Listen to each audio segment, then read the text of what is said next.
हमारे dear students, आज के सेशन में हम लोग पढ़ाई करेंगे L12 में।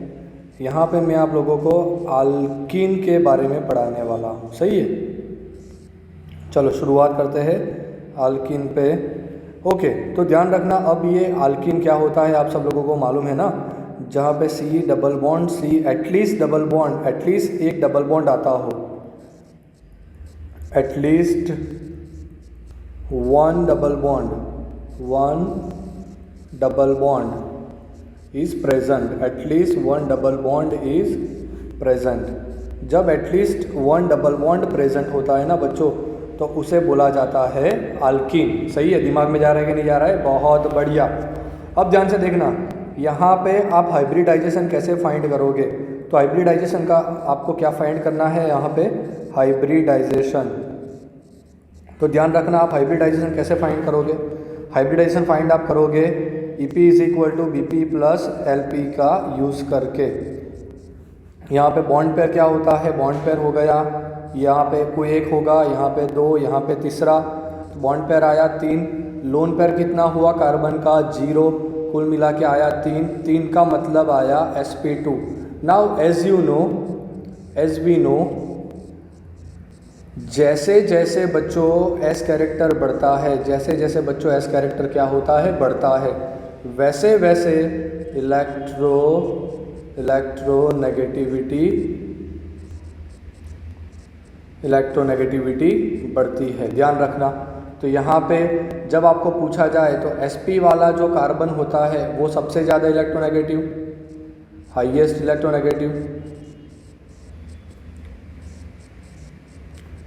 इलेक्ट्रोनेगेटिव, एंड जो sp2 वाला होता है वो उसके बाद आएगा, जो sp3 वाला होगा वो सबसे बाद आएगा, सबसे लास्ट में आएगा। तो ये हो गए बच्चों आल्कीन की बात। यहाँ पे आपको एक और चीज़ ध्यान रखनी है, जब भी आप आल्कीन की बात करते हो तो स्ट्रक्चर में एक चीज़ ध्यान रखना, यहाँ पे ये दोनों कार्बन का हाइब्रिडाइजेशन आता है sp2, यहाँ पर भी हाइब्रिडाइजेशन आता है sp2। अब ये sp2 एग्जैक्टली कैसे बना होगा, तो उसके बारे में मैं आप लोगों को डिस्कस करवाने जा रहा हूँ। जैसे आप जानते हो कार्बन का एटॉमिक नंबर होता है C6, तो इलेक्ट्रॉनिक कन्फिग्रेशन बनेगा 1s2, 2s2, 2px1, 2py1, 2pz0। सही है। अब ध्यान रखना, जब कार्बन एक्साइटेड स्टेट में चला जाता है ना, तो एक्साइटेड स्टेट में उसका हाइब्रिडाइजेशन आएगा 1s2, 2s2, 2s1, 2px1, 2py1, 2pz0। मतलब कि एक इलेक्ट्रॉन ने जंप लगा के कहाँ पे चला गया, 2pz में चला गया। ये उसका एक्साइटेड स्टेट का इलेक्ट्रॉनिक कन्फिग्रेशन आ गया। अब आप ध्यान से देखो, 2s, 2px, 2py, 2pz, यहाँ पे एक इलेक्ट्रॉन आएगा। तो ये चारों के पास 1 अनपेयर इलेक्ट्रॉन प्रेजेंट है, 1 अनपेयर इलेक्ट्रॉन प्रेजेंट है। तो इससे होगा क्या, 1 अनपेयर इलेक्ट्रॉन प्रेजेंट है बच्चों, तो इससे होगा क्या, इससे होगा कि जब कोई हाइड्रोजन आएगा एंड वो बॉन्ड बनाना चाहेगा इसके साथ, तो अपना एक इलेक्ट्रॉन लेके वो बॉन्ड बनाएगा, अपना एक इलेक्ट्रॉन शेयर करके वो बॉन्ड बनाएगा।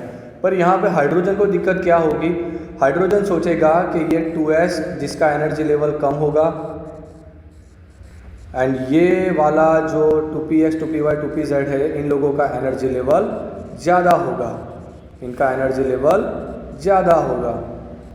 अब यहाँ पे तो बहुत ज़्यादा दिक्कत आ रही है, हाइड्रोजन क्वेश्चन मार्क पे आ गया कि ये वाला हाइड्रोजन लोअर एनर्जी में इलेक्ट्रॉन रखेगा, बाकी के 3 वाले हायर एनर्जी में इलेक्ट्रॉन रखेंगे, जो पॉसिबल नहीं होता बच्चों।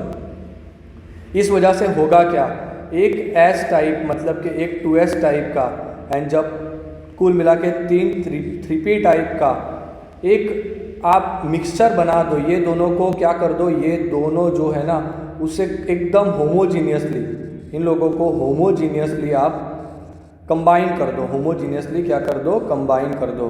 अगर आपने इसको होमोजीनियसली कंबाइन किया तो आपको मिलेगा sp3 का 4 ऑर्बिटल, sp3 का 4 ऑर्बिटल।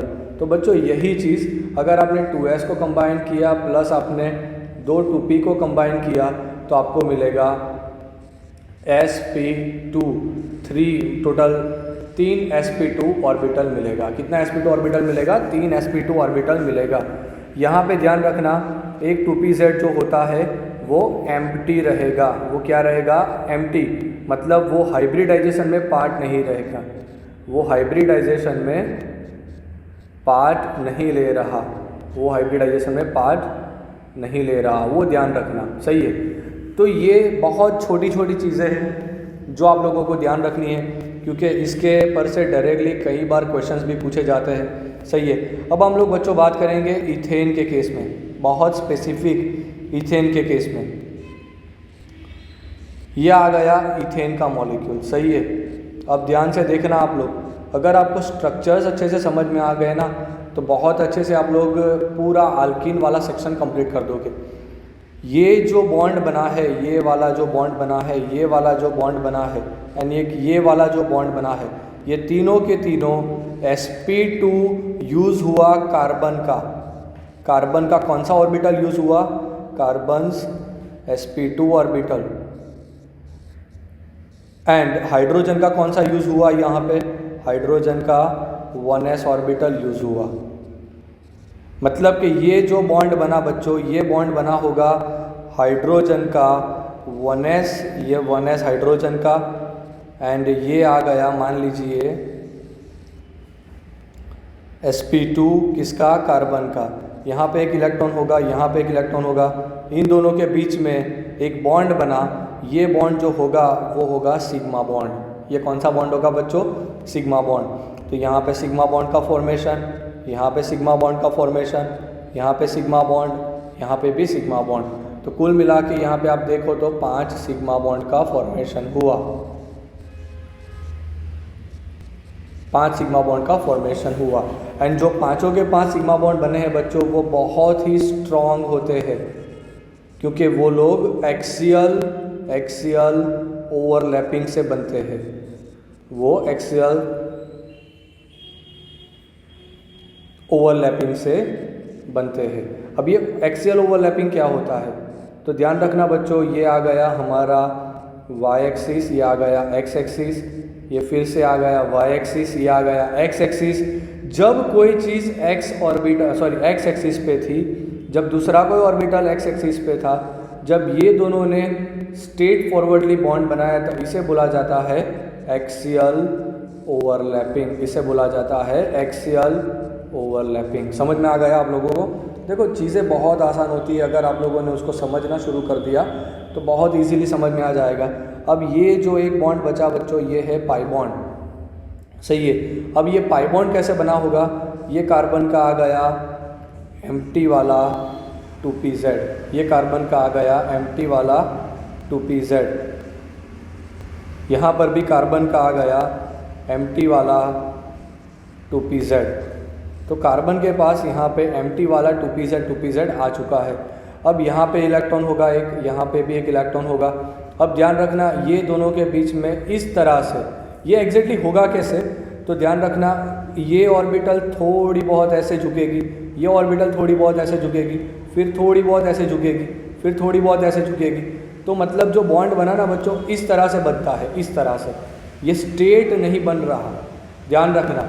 मतलब पाई बॉन्ड जो होता है वो बहुत ही ज़्यादा, पाई बॉन्ड जो होता है बच्चों, पाई बॉन्ड वो बहुत ही ज़्यादा वीक बॉन्ड होता है, बहुत ही ज़्यादा वीक बॉन्ड होता है। तो ये सारी चीज़ें बच्चे याद रखना आप लोग, क्योंकि यहाँ से डायरेक्टली कई बार क्वेश्चंस पूछे जाते हैं। एंड जब आपको यहाँ से क्वेश्चन पूछे जाए तो आपको बहुत ही अच्छे से इसे सॉल्व करना है। आई एम श्योर आप लोगों को लेक्चर समझ में आ रहा है। सही है, तो ध्यान रखना। अब एक छोटी बात है, उसके ऊपर भी मैं आप लोगों को डिस्कस करवा देता हूँ। यहाँ पे जो बच्चों बॉन्ड बनाना, ये बॉन्ड का जो एंगल आता है वो होगा 120 डिग्री नियरली। सही है। तो अब बात आती है कि ये जो इथेन बन चुका है, सही है, अब थोड़े बहुत IUPAC नेम पे अगर आप डिस्कस करना चाहो तो जैसे अगर आपको कुछ ऐसा कंपाउंड दिया जाए, यहाँ पे डबल बॉन्ड दिया जाए, तो इसका नाम कैसे बनाओगे? 1 2 3 4 5। तो ये आ गया पेंट 2 इन, ये आ गया पेन टू इन, या फिर टू पेंटिन, ऐसे भी आप लिख सकते हो टू पेंटिन।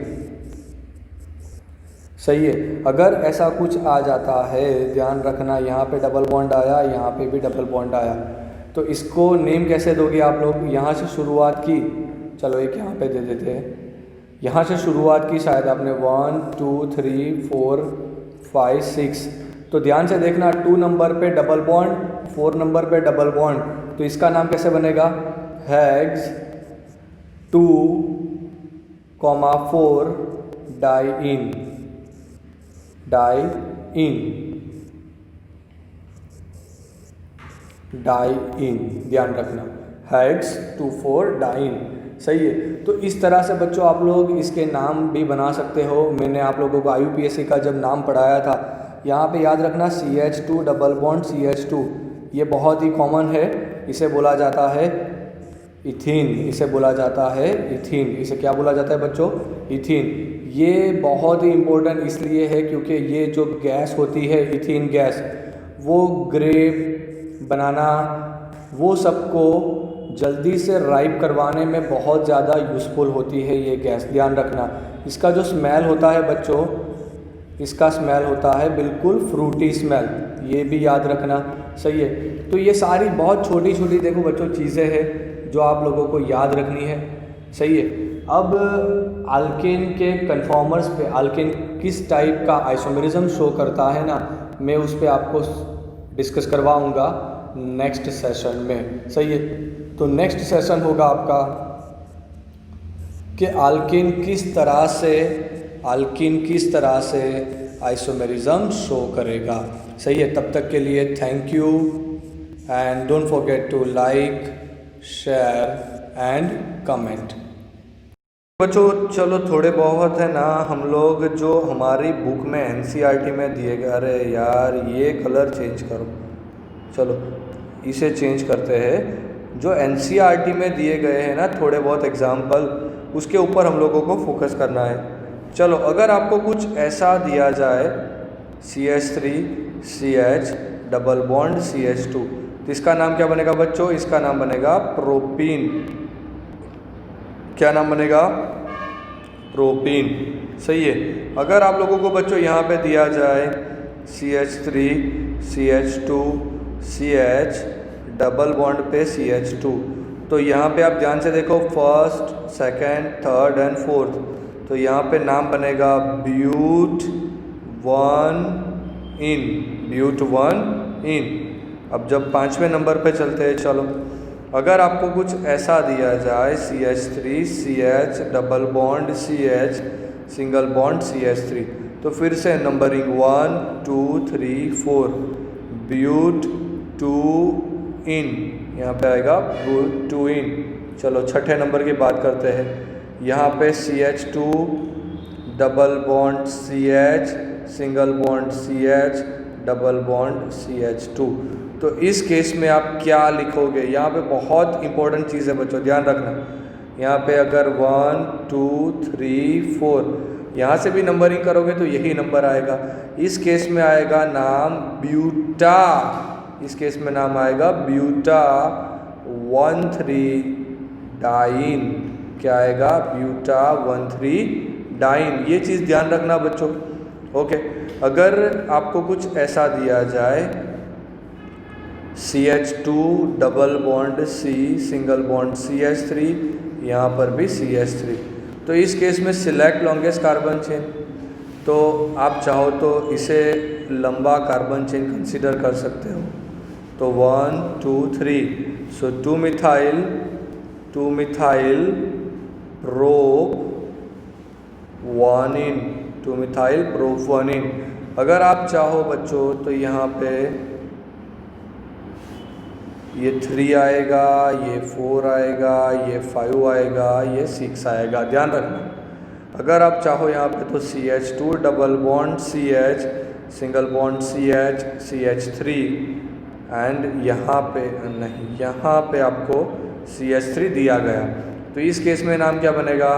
3 मिथाइल ब्यूट 1 इन। तो इस हिसाब से बच्चों आप लोग अल्कीन के जो UPSC नेम होते हैं उसकी प्रैक्टिस करना, सही है, इसकी प्रैक्टिस करना। जितना ज़्यादा आप प्रैक्टिस करोगे IUPAC नीम की, उतने अच्छे से आपको ऑर्गेनिक केमिस्ट्री समझ में आएगा। सो आई एम श्योर आप लोगों को पूरा सेशन बहुत अच्छे से समझ में आया होगा। सो as I say, don't forget to like, share and comment the